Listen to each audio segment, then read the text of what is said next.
রমজানের রোজা রাখলো, পিছনের গুনাহ মাফ। রাত্রিবেলা তারাবি পড়লো, পিছনের গুনাহ মাফ। শবে কদর তালাশ করলো, পিছনের গুনাহ মাফ। এইভাবে গুনাহ মাফ করলো। তা আল্লাহ তাআলা বলেন, বান্দা, একে তো আমি আল্লাহ ভাগ করে দিলাম 1 দশক রহমত, মধ্য দশক, শেষ দশক নাজাত, জাহান্নাম থেকে মুক্তি। এক একটা আমলকে 70 গুণ বেশি বাড়ায় দিলাম। এরপরে আমি আল্লাহ তাআলা প্রত্যেকটা অতিরিক্ত আমলের বিনিময়ে পিছনের গুনাহ মাফ করে দিলাম। এত কিছু দিয়েও নাফরমানের মন গলাইতে পারে না। বরং তার কথা হলো, যত কিছুই বলেন আল্লাহ, আমি এর সাথে নাই। আমার এক কথা, আমি সারা বছর আমি মোবাইলে আসক্ত, আমি নারীতে আসক্ত, আমি ছবিতে আসক্ত, আমি বাজার মার্কেট শপিংয়ে আসক্ত। আমার জীবন আমার মতো, আপনার কথা মতো না, আপনার কথা মতো। আহা, আফসোসের বিষয়। রাসূলুল্লাহ সাল্লাল্লাহু আলাইহি ওয়াসাল্লাম প্রত্যেক রমজানে, বুখারী শরীফের হাদিস, প্রত্যেক রমজানে হযরত আব্দুল্লাহ ইবনে আব্বাস রাদিয়াল্লাহু তাআলা আনহুমা তিনি বর্ণনা করছেন, প্রত্যেক রমজানে প্রতি রাত্রে হযরতে জিবরাইল আলাইহিস সালাম আমাদের নবীজি সাল্লাল্লাহু আলাইহি সাল্লামের কাছে আসতেন। আর এসে বিগত বছর পর্যন্ত যেটুকু কোরআন নাজিল হয়েছে, এ প্রত্যেক রাত্রে পূর্ণ কোরআন একবার জিবরাইল নবীকে শুনাইতেন, আরেকবার নবীজি জিবরাইলকে শুনাইতেন। এইভাবে প্রতি রাত্রে আলাদা। এটা তারাবিতে না, তারাবির বাহিরে 2 খতম কোরআন শরীফ। 1 খতম জিবরাইল নবীজিকে শুনাইতেন, আরেক খতম নবীজি জিবরাইলকে শুনাইতেন। এইভাবে কোরআন তেলাওয়াত করতেন। তারাবির নামাজে আবার পৃথক আল্লাহর কোরআন পূর্ণ লম্বা তেলাওয়াত করতেন। মাগরিবের নামাজের পরে আউয়াবিন 6 রাকাত ওইখানে তেলাওয়াত করতেন। তাহাজ্জুদের নামাজে 8 রাকাত সেখানে তেলাওয়াত করতেন। 5 ওয়াক্ত নামাজে কোরআনুল কারীম লম্বা তেলাওয়াত করতেন। পুরাটা রমজান এভাবে আল্লাহর নবী, সাহাবায়ে কেরাম আল্লাহর কোরআন তেলাওয়াত করতেন। আর আমরা 27টা রাত্র মিলাইয়া মাত্র 1 পারা করে কোরআন শরীফ ইমাম সাহেবের পিছনে দাঁড়াইয়া পড়বে না। উনি শুধু দাঁড়াইয়া, হাফেজ সাহেব খতমে কোরআন পড়বে, উনি শুধু পিছনে দাঁড়াইয়া তারাবির নামাজে শুনবে শুধু 1 পারা ডেলি। 27 দিনে মিলাইয়া 1 খতম কোরআন শরীফ হবে। দুর্ভাগা বদনসিবের কপালে এটাও জোটে না। এইটুকু পড়ার মতো শুনবার শুনবে, এই ধৈর্যটুকুও লক্ষ লক্ষ মুসল্লির নাই। ওনার শরীরে কুলায় না, ওনার শরীরে শুধু বিড়ি খানাটা কুলায়, ওনার শরীরে শুধু চা দহনে গপ মারন আর টেলিভিশন দেখুন আর বেডিতের লগে বাচ্চা কাচ্চার লগে গপ মারন, এটা শরীরে কুলায়। মহান আল্লাহ পাক রব্বুল আলামিন আমাদেরকে দয়া করে আমাদের জীবনের যেই মূল বিষয় অর্জন, তাকওয়া, গুনাহমুক্ত জীবন, এটা যেন আমরা কম সময়ে হাসিল করতে পারি, এই জন্য আল্লাহ তাআলা আমাদেরকে রমজান দিয়েছিলেন। কিন্তু আমরা যদি রমজান কদর না করি, তাহলে এর চাইতে বড় দুর্ভাগ্য আমাদের কপালে আর কিছুই হইতে পারে। এই জন্য আপনাদের কাছে অনুরোধ, আপনারা আপনাদের ছেলেদেরকে মসজিদমুখী করেন, আপনারা আপনাদের মহিলাদেরকে নামাজের মুসল্লায় বসান, আপনারা আপনাদের মহিলাদেরকে, আল্লাহর দোহাই, আপনারা বাজার থেকে ফিরান, আপনারা বাজার থেকে ফিরান। খোদার কসম, নবীজি বলছে যে পুরুষ জীবিত থাকতে তার অধীনস্থ মহিলা, পুরুষ জীবিত অথচ তার অধীনস্থ মহিলা, স্ত্রী, কন্যা বেহায়া বেপর্দা চলাফেরা করে, আল্লাহর কসম নবীজি ওই পুরুষকে বলছে দাইয়ুস, ওই পুরুষের জন্য জান্নাত হারাম।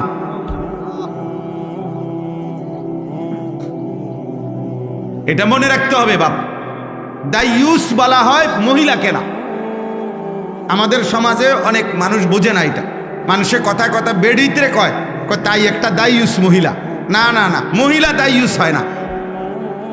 দাইয়ুস পুরুষকে বলে। পুরুষ, যেই পুরুষের অধীনস্থ নারী বেপর্দা, যেই পুরুষের অধীনস্থ নারী বেহায়া, যেই পুরুষের অধীনস্থ নারী বেপর্দা চলাফেরা করে, ওই পুরুষকে বলে দাইয়ুস।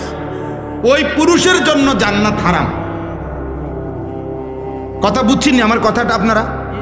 ওই পুরুষের জন্য কি হারাম?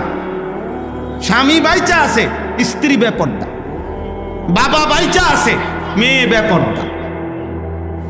এই যার অধীনে নারী বেপর্দা, ওই ব্যক্তিটা, ওই পুরুষটা হলো দায়ুস, তার জন্য জান্নাত হারাম। তো মহিলার জন্য তারও আগেই নাই।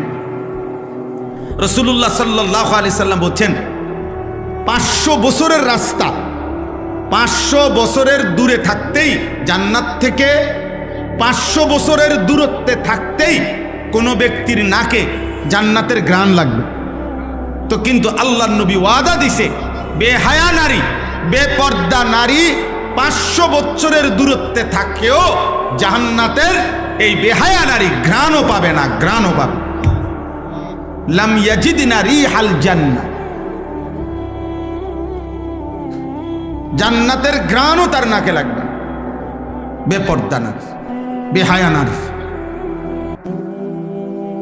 এই জন্য কার শাড়ি কে দেখে? একজন মহিলা শাড়ি কিনছে, এটা দেখবে কয়জনের? সর্বোচ্চ 10-20 জন মানুষ। পুরা ইউনিয়নের মানুষ কি আর রং চাইতে হয় বলি আপনার বেডির কাপড়? এক জোড়া জুতা কে দেখে? আর কার জুতা কে দেখে? কার ঠ্যাঙ্গে জুতা নাই? জুতা তো প্রত্যেকের পরনেই আছে। তাহলে বুঝি পুরা গ্রাম চুক্তি মানুষ আইবা আপনার জুতা এক জোড়া চাইতে। এটা নইলে 10-20 জন মানুষ দেখবে।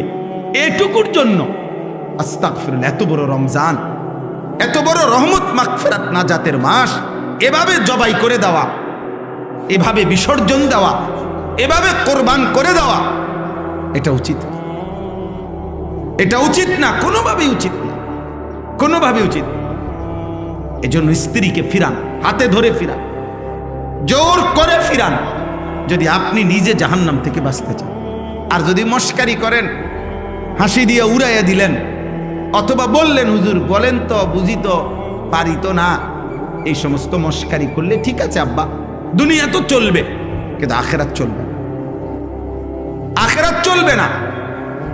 রমজান আল্লাহ তাআলা যে জিনিসের নিয়ামত যেমন বেশি, গাফলতির শাস্তিও বেশি। যেমন মক্কা শরীফ, আল্লাহর ঘর কাবা, হারামের সীমানা যেটা, হুদুদে হারাম, আল্লাহর ঘরের যে সীমানা, মসজিদে হারামের যে সীমানা, ওখানে নেকি যেমন অনেক, ওইখানের অপরাধ পাপের শাস্তিও অনেক,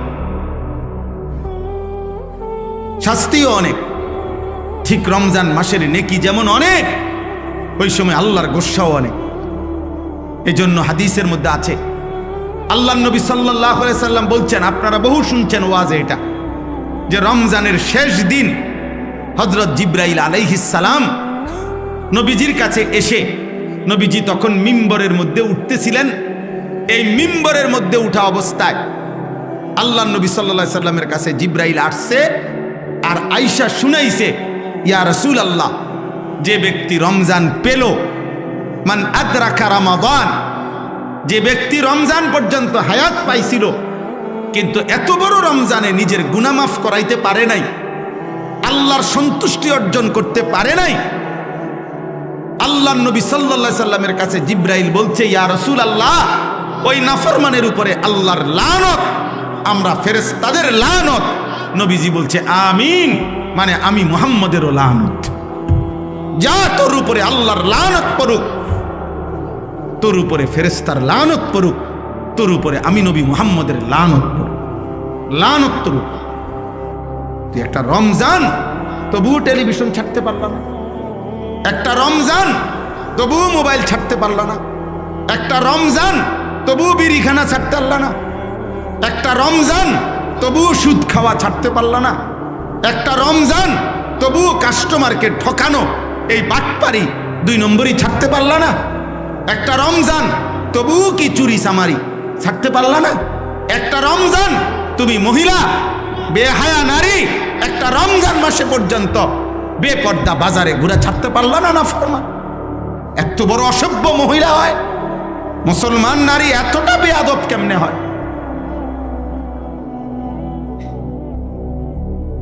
এতটা অসভ্য কেমনে হয় বলে? এজন্য আল্লাহ রসুল বলছে, জিবরাইল আইসা বলে গেছে, ইয়া রাসূলুল্লাহ, লানত, তার উপরে লানত। তো তো যার উপরে আল্লাহর লানত তারে রমজানে নেকি দিবে কে? যার উপরে নবীর লানত, যার উপরে ফেরেশতাদের লানত, তাকে নেকি দিবে কে? বলেন। রাসূলুল্লাহ সাল্লাল্লাহু আলাইহি ওয়াসাল্লাম বলেছেন, মান লাম ইয়াদা কাওলা যুর ওয়াল আমালা বিহি ফালাইসা লিল্লাহি হাজাতুন আন ইয়াদা তাআমাহু ওয়া শারাবাহু। নবীজি বলেন, রমজান মাস যে ব্যক্তি রোজা রেখে মিথ্যা কথা, মিথ্যা আচরণ, গুনার আচরণ ছাড়তে পারে নাই, আল্লাহ রাসূল বলছে ওই নাফরমান তোর বেটা খাদ্য এবং পানি থেকে বিরত থাকার কোনোই প্রয়োজন আল্লাহর কাছে নাই, যা তোর রোজা তোর মুখে থুতে পারে। ইমাম মালিক রাহমাতুল্লাহি আলাইহি রমজান মাস আসলে পৃথিবীর সব কাজ বন্ধ করে দিতেন। রমজান মাস আসলে শুধু কোরআনুল কারীম, জিকির, তেলাওয়াত, ইবাদতে লেগে থাকত। রমজান মানে মুমিনের জন্য। মনে রাখবেন, যার মৃত্যু হবে, যার কবর আছে, যার আখিরাত আছে, যার ফুলসিরাত আছে, যার আমলনামা আছে, যার ভিতরে আছে যে আমাকে আল্লাহর সামনে হিসাব দিতে হবে, তার জন্য রমজান ভিন্ন কিছু, আলাদা কিছু, অনেক কিছু। আর যেই নাফরমান শুধু খায়, ঘুম যায় আর পেশাব করে আর দুনিয়া ভোগ করে, তার জন্য রমজান কিছুই না। মুমিনের রমজান আলাদা। এই জন্য আল্লাহর নবী সাল্লাল্লাহু আলাইহি সাল্লাম 2 মাস রমজানের আগে রমজানের জন্য দোয়া করতেন। কি খামখেয়ালি কথা! এত আশা করতেন কেন? এত আশা, এই জন্য আমি লম্বা করতে চাই না। আমার কথা এটাই, আপনাদের প্রত্যেকের কাছে, ছেলেরা, বাবা তোমাদের কাছে, আব্বা তোমরা এমন সুন্দর জীবন নষ্ট করো না। এই জন্য দয়া করে রমজান মাস বেশি বেশি দোয়া করেন। রমজান মাস আল্লাহর দিকে ফিরেন। শুধুমাত্র দুনিয়া ভোগ করা এটা জানোয়ারের জীবন। আবারও বলছি, শুধুমাত্র দুনিয়া ভোগ করা এটা কাফের বেঈমানের জীবন। ইমানদার মানে যে দুনিয়া ভোগ করে না, যে আখিরাতের প্রস্তুতি গ্রহণ করে। আল্লাহ আমাদেরকে তৌফিক দান করেন। এই 6টি আমল আবারও যত্নবান হবেন। পুরা মাস রোজা, পুরা মাস তারাবি, ইফতার, সাহারি, এতেকাফ এবং শবে কদরের বেজর রাত্রি শেষ দশকে তালাশ, বেশি থেকে বেশি ইবাদত আমলের জন্য চেষ্টা করেন। আল্লাহ সবাইকে কবুল করেন। 3টা জিনিস যে একত্র করে, 1 নাম্বার অন্তর, 2 নাম্বার কান, 3 নাম্বার হলো নিজে উপস্থিত অর্থাৎ চোখ। যে ব্যক্তি চোখ, কান এবং দিল একসাথে করে শুনে, মনোযোগ দেয়, আল্লাহ বলছে নিশ্চয়ই তার জন্য আমার কোরআনের মধ্যে উপদেশ রয়েছে। আস্তে আওয়াজ করে, আস্তে, একদম আওয়াজ। তো তার জন্য উপদেশ রয়েছে। তাহলে বোঝা গেল উপদেশ অর্জনের জন্য, হাসিলের জন্য আমার দিল, আমার কান, আমার চোখ একসাথে করতে হবে। এই জন্য উপদেশ হাসিল হওয়া একটা বিষয়, আর এমনি ওয়াজ শোনা আরেকটা বিষয়। এই কারো অনেকেই অনেক ওয়াজ শোনে, এমনিতে শোনে আর কি, যার যেটা ভাল লাগছে তো একটু একটু শুনছে। আরেকটা হলো না, আমার জীবনের জন্য আমি কিছু গ্রহণ করেছি, আমি কিছু অর্জন করতে চাই আল্লাহর কথা থেকে। তাদের শোনা ভিন্ন রকম। তারা ফিকির করে যে আমাকে কি বলছেন, তারা ভাবে আমাকে আল্লাহ কি বলছেন। কোরআনুল কারীমের মধ্যে আল্লাহ তাআলা বারবার বলছেন, ফাতাবিরু ইয়া উলিল আবসার, হে আমার চোখওয়ালা বান্দারা তোমরা ভাবো। ফাতাবিরু ইয়া উলিল আলবাব, হে বিবেক বুদ্ধি সম্পন্ন বান্দারা তোমরা ভাবো। এই ভাবতে বলছে আল্লাহ তাআলা, বলছে ভাবো। আল্লাহ কোরআনুল কারীমে বলছে ফানজুরু, তোমরা লক্ষ্য করো, কাইফা কানা আকিবাতুল মুকাদ্দিবিন, যুগে যুগে মিথ্যাবাদীদের পরিণতি কি হয়েছে। ফানজুরু কাইফা কানা আকিবাতুল মুফসিদিন, দুনিয়াতে যারা ফিতনা, ফাসাদ, বিশৃঙ্খলা, অন্যায়, জুলুম করেছে তাদের পরিণতি কি হয়েছে তোমরা দেখো।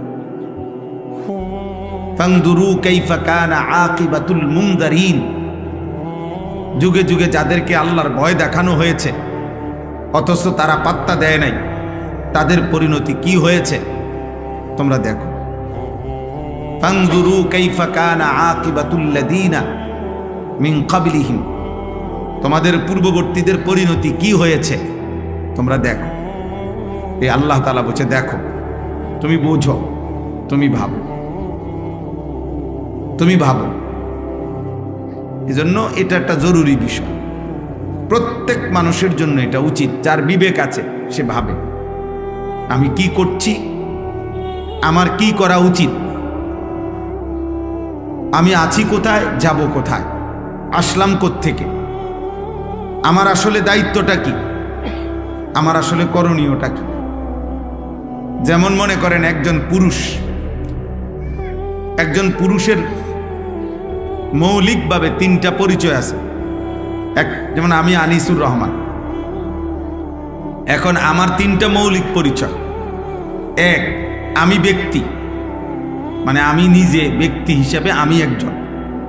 তো আমার দায়িত্ব হলো খেয়াল করা এই আমি ব্যক্তির উপরে আল্লাহর বিধান কি কি, রসুলের বিধান কি কি, কোনটা আদেশ কোনটা নিষেধ, এইটা আমি আমার জীবনে বাস্তবায়ন করা, এটা আমার দায়িত্ব। 2 নাম্বার হলো আমি একজন অভিভাবক, এটা আমার একটা জিম্মাদারি। আমার অধীনে কিছু মানুষ আছে, আমার স্ত্রী, আমার 4 জন ছেলে মেয়ে, আমার একজন গাড়ির ড্রাইভার, আমার একজন খাদেম ছেলে আছে, আমার মাদ্রাসা আছে, সেখানে 34 জন শিক্ষক কর্মচারী আছে, প্রায় 500-র মতো ছাত্র আছে। এরা আমার অধীনে,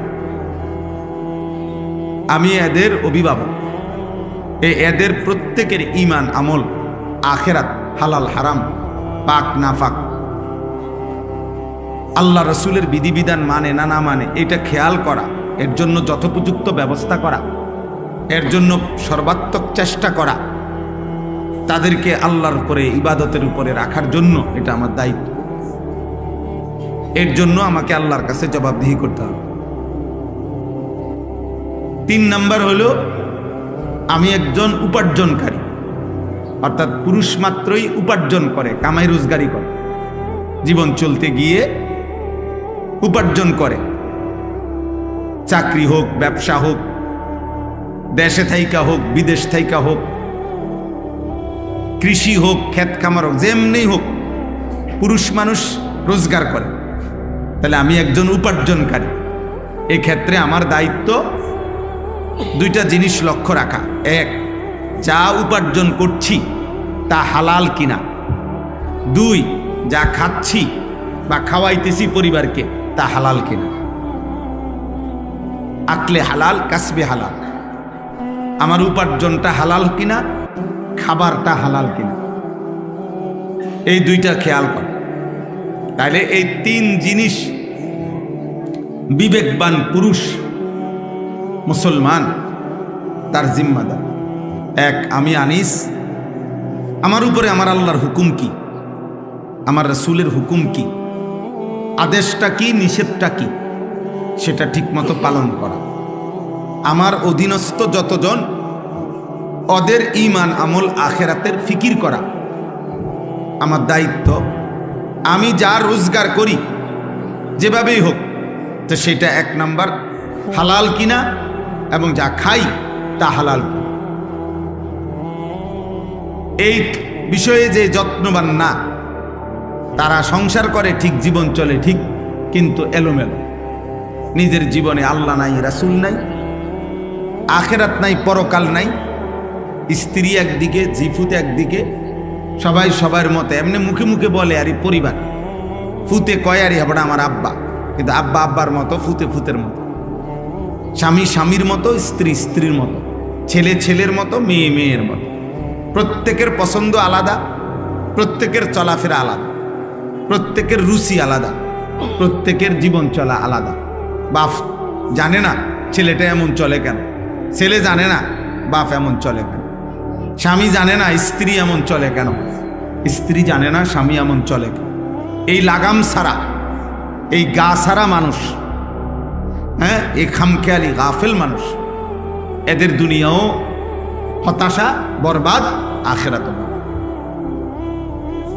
আর দ্বিতীয়ত নারী যারা মহিলা, প্রত্যেক মহিলা আপনার তারও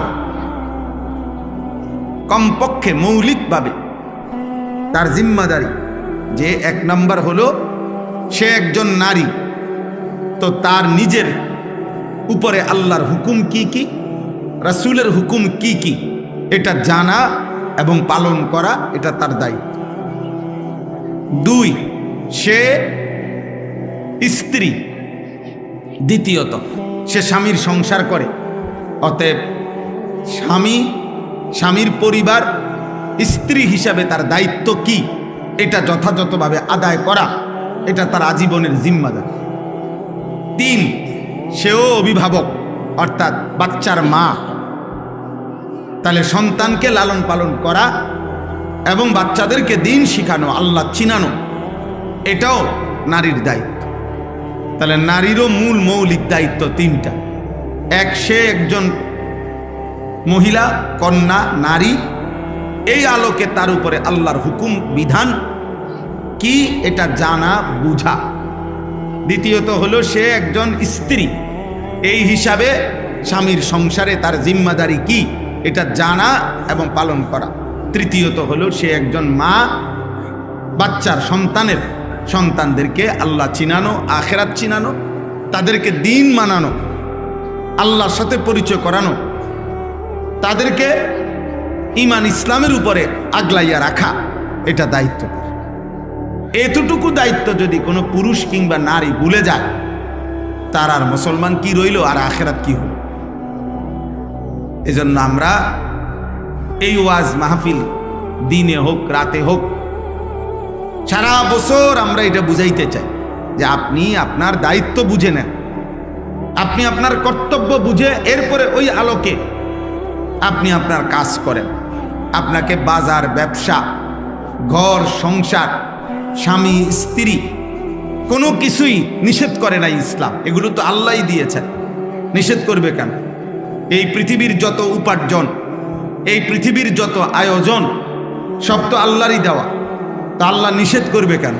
শুধু আল্লাহ তাআলা বলছেন তুমি আমার আদেশ নিষেধের প্রতি খেয়াল করো, আমার বিধিবিধানের প্রতি খেয়াল করো, এতটুকুই চাইছেন আল্লাহ, এতটুকুই চাইছেন। যা পালন করতে বলেছি তা পালন করো, যা নিষেধ করেছি তা বর্জন করো। এই আদেশ পালন করা, নিষেধ বর্জন করা, এটাই শরীয়ত, এটাই ইবাদত, এটাই নেক আমল, এটাই আমলে সালেহ, এটাই তাকওয়া। তাকওয়া আল্লাহ তাআলা কোরআনুল কারীমের মধ্যে একজন ঈমানদারের কাছে এটাই চাইছেন, তোমরা আল্লাহর ইবাদত করো, তোমরা আল্লাহর দ্বীন মানো, তোমরা তাকওয়া অবলম্বন করো, তোমরা আমলে সালেহ নেক আমল করো। তো এই সবটা কথার অর্থ কি? ইয়া আইয়ুহাল্লাযীনা আমানুত্তাকুল্লাহ ওয়া মা খালাকতুল জিন্না ওয়াল ইনসা ইল্লা লিয়াবুদুন। আমার ইবাদত, তাকওয়া, নেক আমল, ফামান কানা ইয়ারজু লিকা রাব্বিহি ফালিয়ামাল আমালান সালিহা। যে জান্নাত চায়, আল্লাহর সাক্ষাৎ চায়, আল্লাহ বলেন সে যেন নেক আমল করে। আল্লাহ বলছেন হে ঈমানদার, আল্লাহকে ভয় করো, তাকওয়া অবলম্বন করো। আল্লাহ তাআলা বলছে আমি সৃষ্টি করেছি ইবাদতের জন্য। ইবাদত কি, তাকওয়া কি, নেক আমল কি? এই দুই কথা, যা আদেশ তা পালন করা, যা নিষেধ তা বর্জন করা।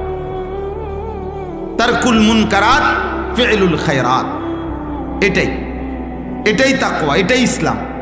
এরই নাম মুসলমান, এরই নাম ঈমানদার।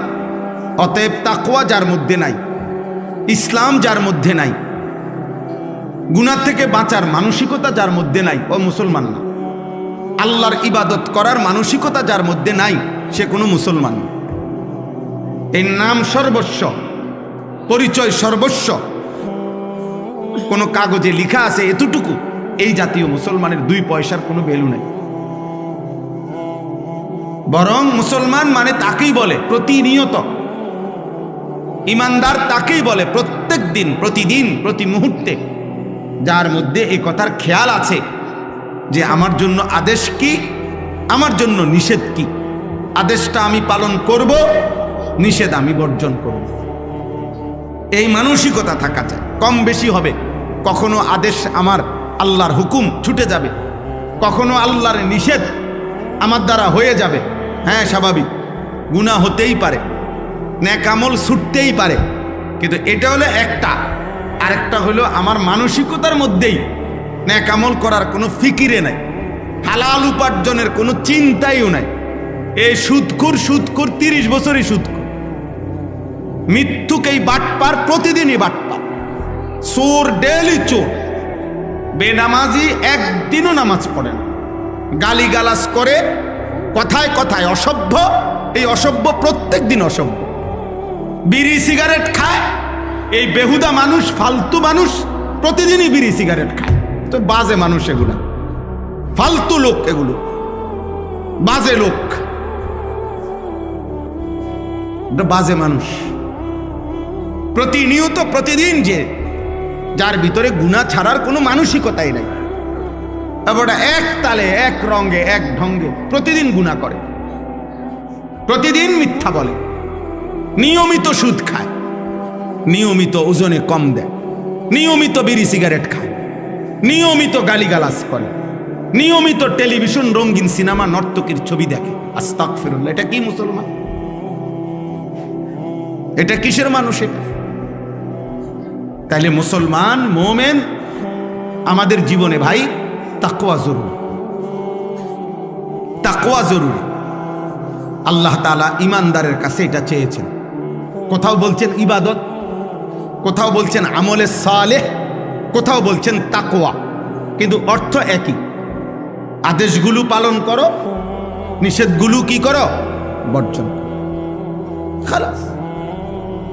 বলে আমি সব পারবনি, আপনারে কইছিনি সব পারতেন, আপনি শুরু না করবেন, আপনি চেষ্টা না করবেন, তৌফিক আল্লাহ না দিবে। আপনার ভিতরে তো চেষ্টাই নাই। 365 দিন, 1 বছর এক তালে মিথ্যা বলে কেমনে? নিয়মিত গুনাহ করে কেমনে একজন মুসলমান? যার ভিতরে আখিরাত আছে, যে নিজেকে চিনে মুসলমান। এজন্য রমজান মাস মহান আল্লাহ পাক রব্বুল আলামিন দয়া করে আমাদেরকে দান করেছেন।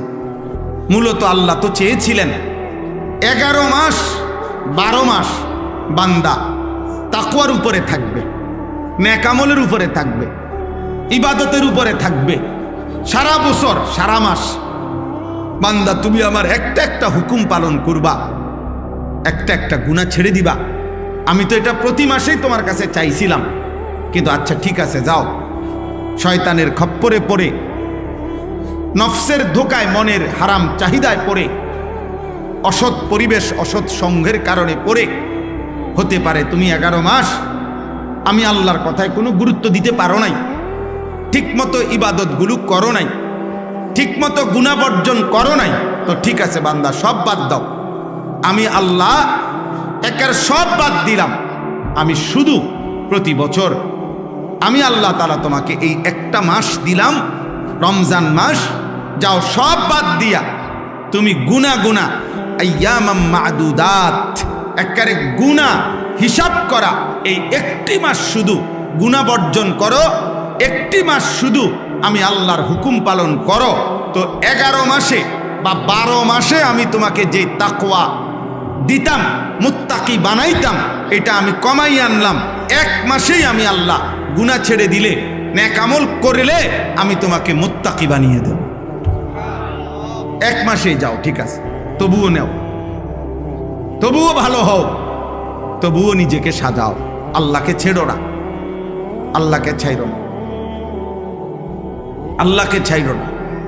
এই মুহূর্তে পৃথিবীতে এবং বেঈমানরা সম্মিলিতভাবে মুসলমানদের বিরুদ্ধে সারা বিশ্বময় যে ঈদের ঘনঘটা চলতেছে, মূলত আক্রমণ করছে, মূলত এই টার্গেট মুসলমান, টার্গেট মুসলমান, টার্গেট ইসলাম নিশ্চিহ্ন করা, মুসলমানদেরকে নিশ্চিহ্ন করা। এই জন্য এটা সত্য কথা, এটাই। আমরা কয়দিন আগে বলছিলাম, বারবার শুনতাম, আজকে পৃথিবীতে সবচেয়ে আরব বিশ্বের মধ্যে বিলাসী যেই জায়গা, যেখানে সারা পৃথিবীর হাজার হাজার কোটি কোটি টাকার মালিক ধনকুবেররা, যে দুবাই আমিরাত, যেখানে ঘুরত পর্যটক, আজকে সব এই, তাও কোনো পুরা দেশের উপরে আক্রমণ হয় নাই, নির্দিষ্ট 2-4টা বাকারে হামলা হয়েছে, এই আমার ভয়েই সব বাগতেছে। তাইলে মূলত দোস্ত, সুখ, শান্তি, নিরাপত্তা, অসংখ্য মানুষ মনে করে আমার বাপ বিদেশ, ভাই বিদেশ, আমার পরিবারে টাকা পয়সা আছে। ঠিক কখন, কোন দিন, 1 ঘন্টার সিদ্ধান্তে, মালিকের ইচ্ছায় সব যে এলোমেলো হয়ে যাবে, তছনছ হয়ে যাবে। রাজপ্রাসাদের ব্যক্তিটা যে ভিক্ষার থালা হাতে নিবে, তার তো কোনো নিশ্চয়তা নেই, তার তো কোনো নিশ্চয়তা নেই। কিন্তু আমরা এটা বুঝতে চাই না। আমাদের ছেলেপেলেরা এমন মাতাল, 24 ঘন্টা এরা এদের মাতলামিতেই আছে।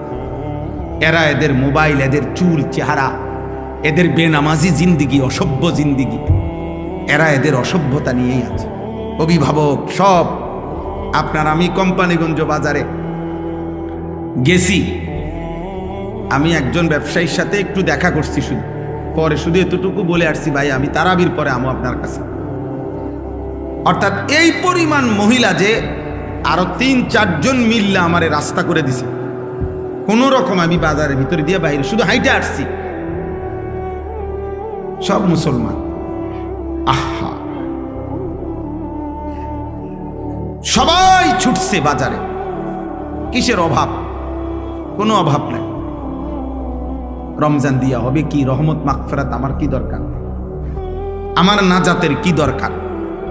আমার দরকার হলো জুতা, শাড়ি, গহনা, কাপড়, শার্ট, প্যান্ট কেনাকাটা। ঈদের দিনের প্রস্তুতি। রমজান ছিল জান্নাতের প্রস্তুতি, রমজান হলো জাহান্নাম থেকে বাঁচার প্রস্তুতি, রমজান হলো নিজের আমল নামা ভারী করা নেকি দিয়ে ছিল, এটার উদ্দেশ্য। আজকে নাফরমান আমরা রমজানকে বানায় নিছি ঈদের দিনের প্রস্তুতি। একদিনের ঈদের কাপড় চোপড়ের প্রস্তুতির জন্য আমাদের রমজান। পুরা একটা মাস কেনাকাটা করে ঈদের দিনের একদিনের জুতা, শাড়ি, জামা, কাপড়, গহনা মানুষকে দেখাবার জন্য। এর চাইতে বড় দুর্ভাগ্য, বদনসিব আর কি হইতে পারে? কোনো কিছু দিয়েই যেন আল্লাহ তাআলা যেন বলছে, বান্দা আমি একটি আমলকে 70 গুণ বানায় দিলাম। আমি আল্লাহ তাআলা আলাদা 6টি ইবাদত রমজানকে উপলক্ষ করে আরো অতিরিক্ত দিলাম। সারা বছরের ইবাদতের সাথে রমজান মাসে আল্লাহ তাআলা আমাদেরকে আরো 6টি ইবাদত অতিরিক্ত দিয়েছেন। 1 নাম্বার, পুরা 1 মাস রোজা। 2 নাম্বার, পুরা 1 মাস তারাবি। 3 নাম্বার, পুরা 1 মাস ইফতার। 4 নাম্বার, পুরা 1 মাস সাহারি, মানে শেষ রাত্রের খাবার। 5 নাম্বার, রমজান মাসের শেষ দশকের এতেকাফ, মসজিদের এতেকাফ। 6 নাম্বার, রমজান মাসের শেষ দশকের বেজর রাত্রিগুলোতে শবে কদর। আল্লাহ তাআলা বলেন, এই 6টি ইবাদত দিছি আমি অতিরিক্ত রমজান মাসে, এবং প্রত্যেকটার পিছনে এটা লিখে দিছি, বলে দিছি আমার নবীর জবান দিয়া, প্রত্যেকটার মধ্যে বান্দা আগ্রহী হবে, তার পিছনের গুনাহ মাফ। রমজানের রোজা রাখলো, পিছনের গুনাহ মাফ। রাত্রিবেলা তারাবি পড়লো, পিছনের গুনাহ মাফ। শবে কদর তালাশ করলো, পিছনের গুনাহ মাফ। এইভাবে গুনাহ মাফ করলো। তা আল্লাহ তাআলা বলেন, বান্দা একে তো আমি আল্লাহ ভাগ করে দিলাম 1 দশক রহমত, মধ্য দশক, শেষ দশক নাজাত, জাহান্নাম থেকে মুক্তি। এক একটা আমলকে 70 গুণ বেশি বাড়ায় দিলাম। এরপরে আমি আল্লাহ তাআলা প্রত্যেকটা অতিরিক্ত আমলের বিনিময়ে পিছনের গুনাহ মাফ করে দিলাম। এত কিছু দিয়েও নাফরমানের মন গলাইতে পারে না, বরং তার কথা হলো, যত কিছুই বলেন আল্লাহ, আমি এর সাথে নাই। আমার এক কথা, আমি সারা বছর আমি মোবাইলে আসক্ত, আমি নারীতে আসক্ত, আমি ছবিতে আসক্ত, আমি বাজার মার্কেট শপিংয়ে আসক্ত। আমার জীবন আমার মতো, আপনার কথা মতো না, আপনার কথা মতো। আহা, আফসোসের বিষয়।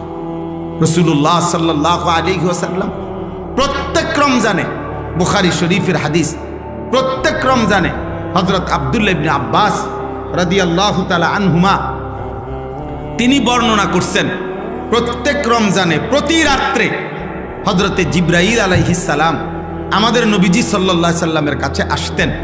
আর এসে বিগত বছর পর্যন্ত যেটুকু কোরআন নাজিল হয়েছে, এই প্রত্যেক রাত্রে পূর্ণ কোরআন একবার জিবরাইল নবীকে শুনাইতেন, আরেকবার নবীজি জিবরাইলকে শুনাইতেন।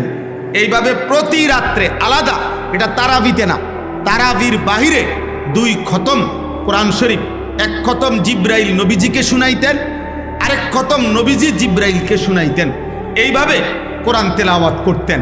তারাবির নামাজে আবার পৃথক আল্লাহর কোরআন পূর্ণ লম্বা তেলাওয়াত করতেন। মাগরিবের নামাজের পরে আউয়াবিন 6 রাকাত ওইখানে তেলাওয়াত করতেন। তাহাজ্জুদের নামাজে 8 রাকাত সেখানে তেলাওয়াত করতেন। 5 ওয়াক্ত নামাজে কোরআনুল কারীম লম্বা তেলাওয়াত করতেন। পুরাটা রমজান এভাবে আল্লাহর নবী সাহাবায়ে কেরাম আল্লাহর কোরআন তেলাওয়াত করতেন। আর আমরা 27টা রাত্র মিলাইয়া মাত্র 1 পারা করে কোরআন শরীফ ইমাম সাহেবের পিছনে দাঁড়াইয়া পড়বে না, উনি শুধু দাঁড়াইয়া হাফেজ সাহেব খতমে কোরআন পড়বে, উনি শুধু পিছনে দাঁড়াইয়া তারাবির নামাজে শুনবে, শুধু 1 পারা ডেলি। 27 দিনে মিলাইয়া 1 খতম কোরআন শরীফ হবে। দুর্ভাগা বদনসিবের কপালে এটাও জোটে। এইটুকু পড়ার মতো শুনবার শুনবে, এই ধৈর্যটুকুও লক্ষ লক্ষ মুসল্লির নাই। ওনার শরীরে কুলায় না, ওনার শরীরে শুধু বিড়ি খানাটা কুলায়, ওনার শরীরে শুধু চা দহনে গপ মারন আর টেলিভিশন দেখুন আর বেডিতের লগে বাচ্চা কাচ্চার লগে গপ মারন, এটা শরীরে কুলায়। বুঝেন নাই কথাটা? 40 মিনিটের কাজ 50 মিনিটের সময়, ধৈর্য কুলায় না, পারতাম না, এক কথায় শেষ। কি লেগে পারতাম না? লক্ষ লক্ষ হাজার হাজার মসজিদে খতমে তারাবি হয় না। খতমে তারাবি ওই 20 মিনিট 20 রাকাত টার্গেট দিয়ে দিছে, যত তাড়াতাড়ি পারবেন। আপনি বুঝানোরও দরকার নাই, আমরা মুসল্লি বুঝারও দরকার নাই, ফেরেশতা বুঝারও দরকার নাই, জিনে বুঝারও দরকার নাই, কেউই বুঝার দরকার নেই। কারণ এটা তো আসলে কোনো কিচ্ছু না, এটা দিয়ে কিচ্ছু হইতে যাইতো না। এই জন্য এই জন্য ভাই আমার কথা এটাই যে আমরা মহান আল্লাহ পাক রব্বুল আলামিন আমাদেরকে দয়া করে আমাদের জীবনের যেই মূল বিষয় অর্জন তাকওয়া, গুনাহমুক্ত জীবন, এটা যেন আমরা কম সময়ে হাসিল করতে পারি। এই জন্য আল্লাহ তাআলা আমাদেরকে রমজান দিয়েছিলেন। কিন্তু আমরা যদি রমজান কদর না করি, তাহলে এর চাইতে বড় দুর্ভাগ্য আমাদের কপালে আর কিছুই হইতে পারে। এই জন্য আপনাদের কাছে অনুরোধ, আপনারা আপনাদের ছেলেদেরকে মসজিদমুখী করেন, আপনারা আপনাদের মহিলাদেরকে নামাজের মুসল্লায় বসান, আপনারা আপনাদের মহিলাদেরকে আল্লাহর দোহাই আপনারা বাজার থেকে ফিরান, আপনারা বাজার থেকে ফিরান। খোদার কসম নবীজি বলছে যে পুরুষ জীবিত থাকতে তার অধীনস্থ মহিলা, পুরুষ জীবিত অথচ তার অধীনস্থ মহিলা স্ত্রী কন্যা বেহায়া বেপর্দা চলাফেরা করে, আল্লাহর কসম নবীজি ওই পুরুষকে বলছে দাইয়ুস, ওই পুরুষের জন্য জান্নাত হারাম।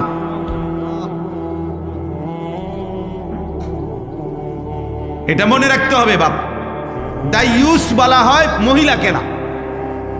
আমাদের সমাজে অনেক মানুষ বুঝে না এটা, মানুষের কথা কথা বেড়িতে কয় তাই একটা দাইয়ুস মহিলা। না না না, মহিলা দাইয়ুস হয় না।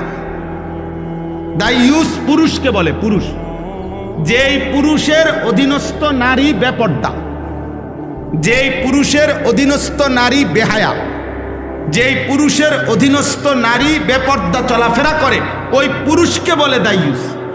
ওই পুরুষের জন্য জান্নাত হারাম। কথা বুঝছেন আমার কথাটা আপনারা? ওই পুরুষের জন্য কি হারাম?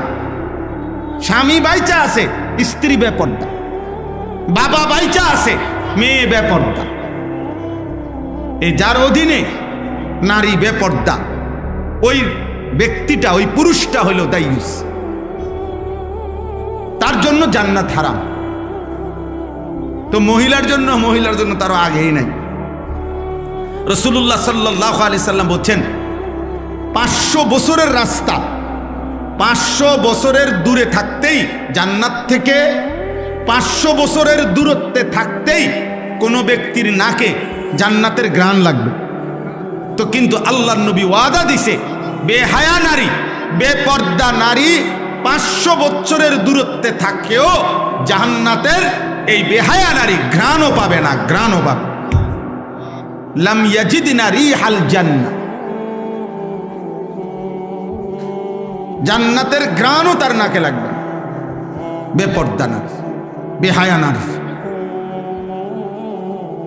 এই জন্য কার শাড়ি কে দেখে? একজন মহিলা শাড়ি কিনছে, এটা দেখবে কয়জনের? সর্বোচ্চ 10-20 জন মানুষ। পুরা ইউনিয়নের মানুষ কি আর রং চাইতে হয় বলি আপনার বেডির কাপড়? এক জোড়া জুতা কে দেখে? আর কার জুতা কে দেখে? কার ঠ্যাঙ্গে জুতা নাই? জুতা তো প্রত্যেকের পরনেই আছে। তাহলে বুঝি পুরা গ্রাম চুক্তি মানুষ আইবা আপনার জুতা এক জোড়া চাইতে, এটা নইলে 10-20 জন মানুষ দেখবে। এটুকুর জন্য আস্তাগফিরুল্লাহ, এত বড় রমজান, এত বড় রহমত মাগফিরাত নাজাতের মাস, এভাবে জবাই করে দেওয়া, এভাবে বিসর্জন দেওয়া, এভাবে কোরবান করে দেওয়া, এটা উচিত না। এটা উচিত না, কোনোভাবেই উচিত না, কোনোভাবে উচিত। এজন্য স্ত্রীকে ফিরান, হাতে ধরে ফিরান, জোর করে ফিরান, যদি আপনি নিজে জাহান্নাম থেকে বাঁচতে চান। আর যদি মস্কারি করেন, হাসি দিয়ে উড়াইয়া দিলেন, অথবা বললেন হুজুর বলেন তো, বুঝি তো, পারি তো না, এই সমস্ত মস্কারি করলে ঠিক আছে আব্বা, দুনিয়া তো চলবে, কিন্তু আখেরাত চলবে, আখেরাত চলবে না। রমজান আল্লাহ তাআলা যে জিনিসের নিয়ামত যেমন বেশি, গাফলতির শাস্তিও বেশি। যেমন মক্কা শরীফ, আল্লাহর ঘর কাবা, হারামের সীমানা যেটা, হুদুদে হারাম, আল্লাহর ঘরের যে সীমানা, মসজিদে হারামের যে সীমানা, ওখানে নেকি যেমন অনেক, ওইখানের অপরাধ পাপের শাস্তিও অনেক, শাস্তিও অনেক। ঠিক রমজান মাসের নেকি যেমন অনেক, ওই সময় আল্লাহর গোসাও অনেক। এই জন্য হাদিসের মধ্যে আছে, আল্লাহর নবী সাল্লাল্লাহু আলাইহি সাল্লাম বলছেন, আপনারা বহু শুনছেন ওয়াজে এটা, যে রমজানের শেষ দিন হযরত জিবরাইল আলাইহিস সালাম নবীজির কাছে এসে, নবীজি তখন মিম্বরের মধ্যে উঠতেছিলেন, এই মিম্বরের মধ্যে উঠা অবস্থায় আল্লাহর নবী সাল্লাল্লাহু আলাইহি সাল্লামের কাছে জিবরাইল আসছে, আর আয়েশা শুনাইছে, ইয়া রাসূলুল্লাহ, যে ব্যক্তি রমজান পেল, মান আদরাকা রমাদান, যে ব্যক্তি রমজান পর্যন্ত হায়াত পাইছিল কিন্তু এত বড় রমজানে নিজের গুনাহ মাফ করাইতে পারে নাই, আল্লাহর সন্তুষ্টি অর্জন করতে পারে নাই, আল্লাহর নবী সাল্লাল্লাহু আলাইহি সাল্লামের কাছে জিবরাইল বলছে, ইয়া রাসূলুল্লাহ, ওই নাফরমানের উপরে আল্লাহর লানত, আমরা ফেরেশতাদের লানত। নবীজি বলছে আমিন, মানে আমি মুহাম্মদেরও লানত।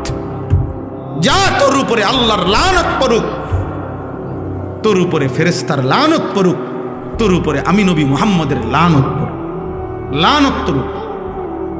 তুই একটা রমজান তবুও টেলিভিশন ছাড়তে পারল না, একটা রমজান তবুও মোবাইল ছাড়তে পারল না, একটা রমজান তবুও বিড়িখানা ছাড়তে পারল না, একটা রমজান তবুও সুদ খাওয়া ছাড়তে পারল না, একটা রমজান তবুও কাস্টমারকে ঠকানো, এই বাটপারি 2 নম্বরই ছাড়তে পারল না, একটা রমজান তবুও কি চুরি চামারি ছাড়তে পারল না, একটা রমজান তুমি মহিলা বেহায়া নারী একটা রমজান মাসে পর্যন্ত বেপর্দা বাজারে ঘুরে ছাড়তে পারল না। না ফরমান, এত বড় অসভ্য মহিলা হয়?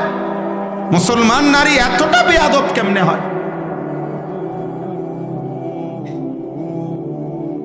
এতটা অসভ্য কেমনে হয় বলে?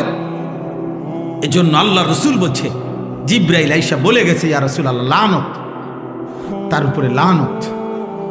তো যার উপরে আল্লাহর লানত, তারে রমজানে নেকি দিবে কে? যার উপরে নবীর লানত, যার উপরে ফেরেশতাদের লানত, তাকে নেকি দিবে কে? বলেন। রাসূলুল্লাহ সাল্লাল্লাহু আলাইহি ওয়াসাল্লাম বলেছেন, মান লাম ইয়াদা কাওলা যুর ওয়াল আমালা বিহি ফালাইসা লিল্লাহি হাজাতুন আন ইয়াদা তাআমাহু ওয়া শারাবাহু। নবীজি বলেন, রমজান মাস যে ব্যক্তি রোজা রেখে মিথ্যা কথা, মিথ্যা আচরণ, গুনার আচরণ ছাড়তে পারে নাই, আল্লাহ রাসূল বলছে ওই নাফরমান তোর বেটা খাদ্য এবং পানি থেকে বিরত থাকার কোনোই প্রয়োজন আল্লাহর কাছে নাই, যা তোর রোজা তোর মুখে থুতে পারে, তোর রোজা তোর মুখে ছুঁড়ে মারছে। নবীজি বলছে, যা বেটা, তুই ভাত খাইলেই কি না খাইলেই কি, তুমি পানি পান করিলেই কি না করলেই কি। আল্লাহ রাসূল সাল্লাল্লাহু আলাইহি সাল্লাম বলছে, আল্লাহ নবী সাল্লাল্লাহু আলাইহি সাল্লাম বলছে, আসিয়ামু জুন্নাতুন, হে আমার উম্মত, রোজা হচ্ছে ঢাল, গুনাহ থেকে বাঁচার ঢাল স্বরূপ।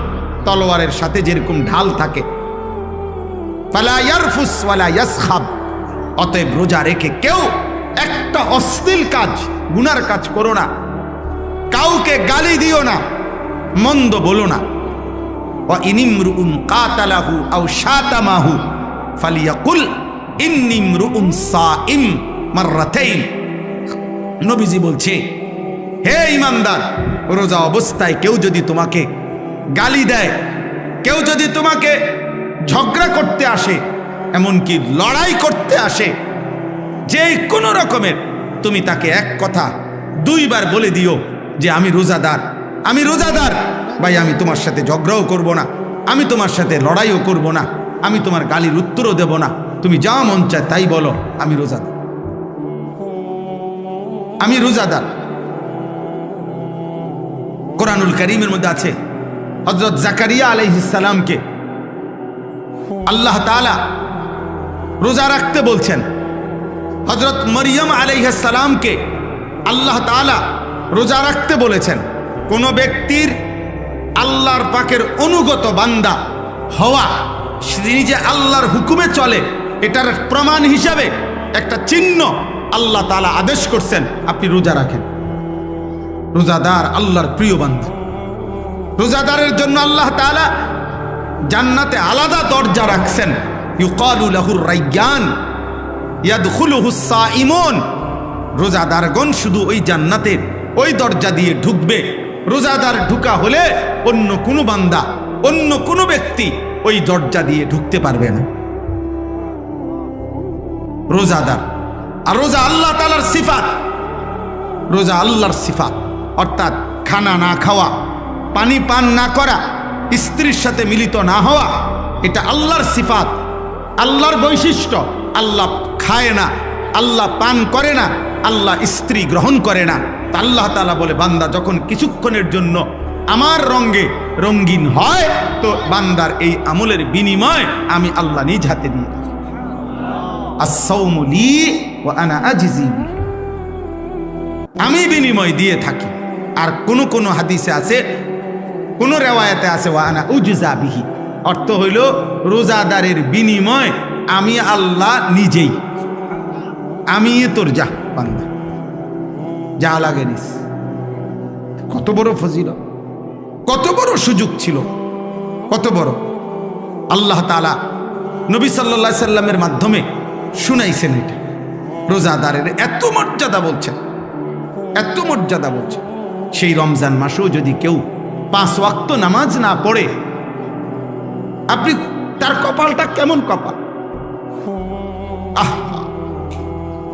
আয় হায় হায়, আপনাদের ওই সন্তানের কি হবে, আপনাদের ওই ছেলে মেয়ের কি হবে! আয় হায়, এই অসভ্য, এই বেয়াদব, এই খায় আর পেশাব করে আর পায়খানা করে আর ঘুম যায়।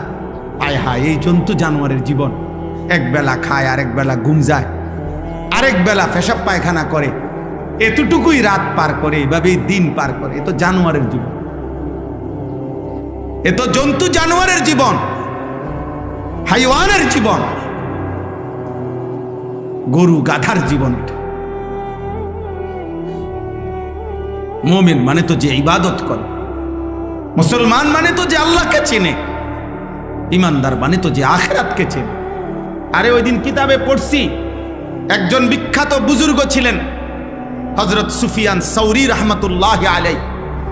আশ্চর্য, উনি একদিন ভালো খানা খাইছে, রাত্রেবেলা খানাটা একটু বেশি খাইছে, স্বাদ লাগছে, তো খাইয়াই আবার খানা খাইয়া বলতেছে, হায় শোনো, যেই গাধাকে বেশি খাওয়ায় মালিক তার থেকে কাজও বেশি নেয়। তো আমি গাধারে যেহেতু আমার মালিক আজকে বেশি খাওয়াইছে, যা আজকে রাত্র আর ঘুমাইতাম না, ফজর পর্যন্ত তো সারা রাত্র নফল ইবাদতের মধ্যেই ছিল, কেন বেশি খাইলাম? এবং উদাহরণ দিছে নিজে যে গাধাকে তার মালিক ভালো খাওয়াইলে কামও বেশি নেয়। আমার মালিক যেহেতু আজকে আমার ভালো খাওয়াইছে, বেশি খাওয়াইছে, যা আমি আজকে আমার মালিকের গোলামি বেশি করব। এমন ছিল বুজুর্গানে, এমন ছিলেন ইমামে আজম আবু হানিফা রাহমাতুল্লাহ আলাইহি। 61 খতম কোরআনুল কারীম রমজান মাসে পড়তেন, প্রতিদিন 2 খতম আলাদা, আর তারাবিতে মোট 1 খতম। ইমাম মালিক রাহমাতুল্লাহ আলাইহি রমজান মাস আসলে পৃথিবীর সব কাজ বন্ধ করে দিতেন। রমজান মাস আসলে শুধু কোরআনুল কারীম, জিকির, তেলাওয়াত, ইবাদতে লেগে থাকত। রমজান মানে মুমিনের জন্য। মনে রাখবেন, যার মৃত্যু হবে, যার কবর আছে, যার আখিরাত আছে, যার ফুলসিরাত আছে, যার আমলনামা আছে, যার ভিতরে আছে যে আমাকে আল্লাহর সামনে হিসাব দিতে হবে, তার জন্য রমজান ভিন্ন কিছু, আলাদা কিছু, অনেক কিছু। আর যেই নাফরমান শুধু খায়, ঘুম যায় আর পেশাব করে আর দুনিয়া ভোগ করে, তার জন্য রমজান কিছুই না। মুমিনের রমজান আলাদা। এজন্য আল্লাহর নবী সাল্লাল্লাহু আলাইহি সাল্লাম 2 মাস রমজানের আগে রমজানের জন্য দোয়া করতেন। কি খামখেয়ালি কথা! এত আশা করতেন, কেন এত আশা? এজন্য আমি লম্বা করতে চাই না, আমার কথা এটাই, আপনাদের প্রত্যেকের কাছে, ছেলেরা, বাবা তোমাদের কাছে, আব্বা তোমরা এমন সুন্দর জীবন নষ্ট করো না। সারা পৃথিবী উত্তপ্ত, বারবার কিন্তু ধাক্কা লাগে। মনে রাখো ভাই, সুখের জীবন কমে আসতেছে, ফুর্তির জীবন কমে আসতেছে। কালকে খবরে দেখলাম, দুবাই থেকে প্রাইভেট জেট, মানে প্রাইভেট বিমান দিয়া কেউ ইউরোপ যাইতে হইলে শুধু বিমান ভাড়া প্রায় 1 কোটি টাকার, 1 কোটি টাকার কাছাকাছি।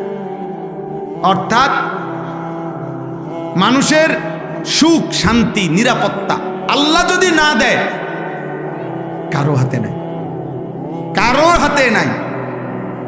দুবাই নাকি কুয়েত, আমিরাত নাকি সৌদি, আরে না রে ভাইয়া, মাত্র কয়টা বুম হলাইছে নির্দিষ্ট মার্কিন সামরিক ঘাঁটিতে ইরান থেকে, এক দূরেই সবার পায়জামা গরম,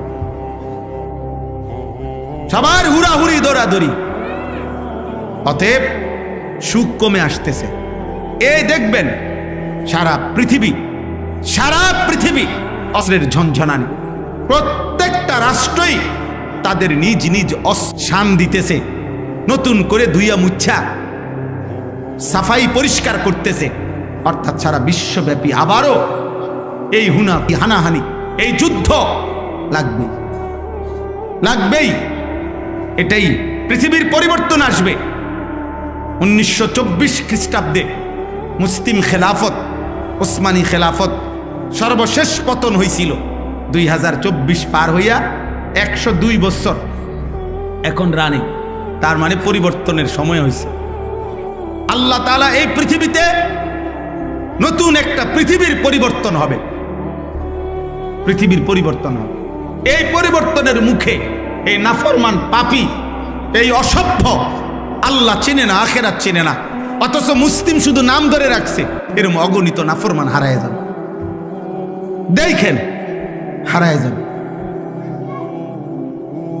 আর ইমানবিহীন, আল্লাহবিহীন, আখিরাতবিহীন যদি মৃত্যু হয় তো চিরস্থায়ী জাহান্নাম ছাড়া আর কিছুই জুটবে না। এজন্য আল্লাহর দিকে ফেরো। রমজানকে সামনে রেখে আমার কথা এটাই, বাকিটুকু রমজান আবারও ঘুরে দাঁড়াও। যাদের যেটুকু নামাজ ছুটে গেছে, নামাজ পড়ো আব্বা, 5 ওয়াক্ত নামাজ পড়ো। নামাজ ছাড়া মুসলমান হয় না, নামাজ ছাড়া মুসলমান পরিচয় টেকে না।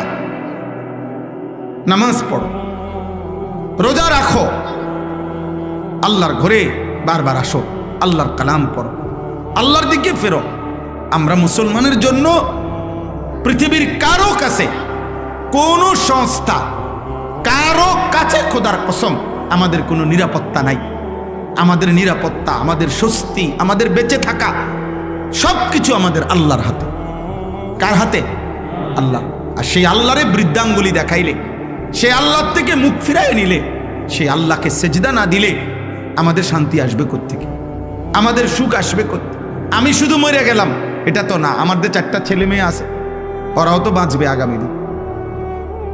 আপনি শুধু মরে গেলেন, আপনার নাতি নাতনি আছে না, তো ওরা আগামীর পৃথিবীতে যদি নিরাপদে থাকতে না পারে।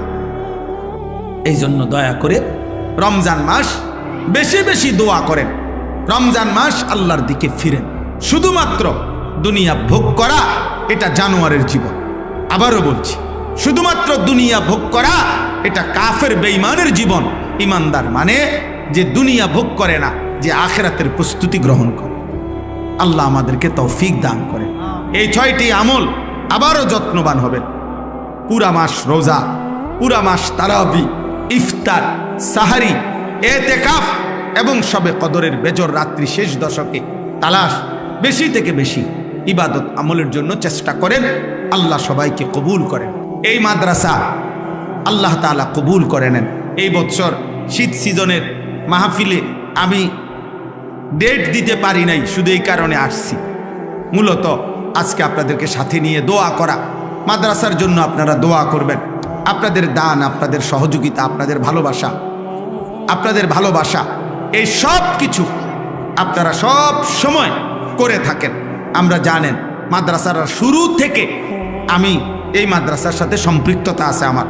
হাজী সাহেব আমরা একসাথে এবারও এই রবিবার দিন আমরা আল্লাহর ঘর থেকে উমরার সফর করে আমি, হাজী সাহেব এবং তামিম ওনার ছেলে, আমরা প্রায় 101 জন আমার শায়েখ আল্লামা মুফতি মুশতাকুন নবী কাসেমি হজরতের সাথে উমরায় গেছিলাম।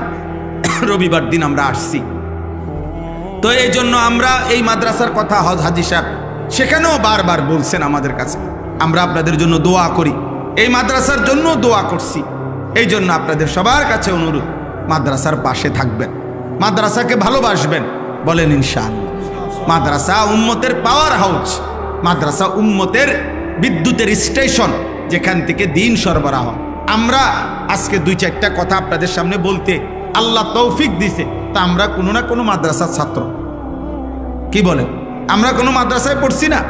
তো আমার শায়েখ আল্লামা মুফতি মুশতাকুন নবী সাহেব বলে যে 12 বছর আমি মাদ্রাসায় পড়লাম, তো 12 বছরে যতগুলো মাদ্রাসায় পড়ছি, প্রত্যেক মাদ্রাসায় যত মানুষ দান করেছে, টাকা পয়সা দিছে, সহযোগিতা করেছে, সমস্ত মানুষ খোদার কসম আমার এই বলার দ্বারা, আমার এই আপনাদেরকে কিছু শোনানোর দ্বারা যদি কিছু নেকি হয়, তাহলে যত মানুষ আমার পড়ালেখার জীবনে আমার সেই মাদ্রাসাগুলোতেও দান করেছিল, তারা প্রত্যেকেই আমার এই নেকির থেকে তারাও নেকি পাবে, কোনো সন্দেহ নেই।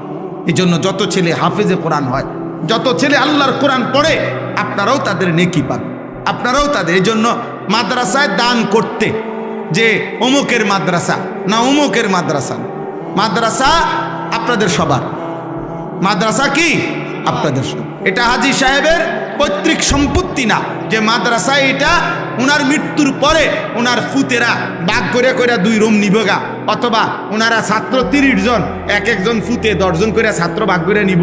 এটা কি পৈতৃক সম্পত্তি? এমন কিছুই না, আল্লাহর জন্যই দিছে, আল্লাহর জন্যই করছে। অতএব আপনারা প্রত্যেকে ইনশাআল্লাহ মাদ্রাসার জন্য সহযোগিতা করবেন, আপনাদের ছেলেদেরকে পড়তে দিবেন, আপনারা আন্তরিকতা দেখাইবেন, বিরোধিতা নয় বরং আন্তরিকতা। বলেন ইনশাআল্লাহ, বলেন ইনশাআল্লাহ।